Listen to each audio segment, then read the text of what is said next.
ukayaimarishe mambo yaliyosalia yanayotaka kufa, maana sikuona matendo yako kuwa yametimilika mbele za Mungu. Jina la Bwana libarikiwe. Amen.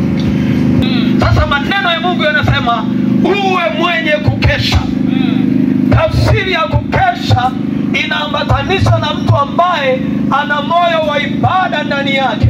Kwa hiyo ili uweze kukesha ni lazima uwe ni mtu wa ibada. Amen. Uwe ni mtu ambaye umempa Mungu nafasi ya kwanza ya kwamba pamoja na mambo ulio nayo, pamoja na shughuli ulizo nazo, pamoja na kazi ulizo nazo, lakini umesema Mungu kwanza.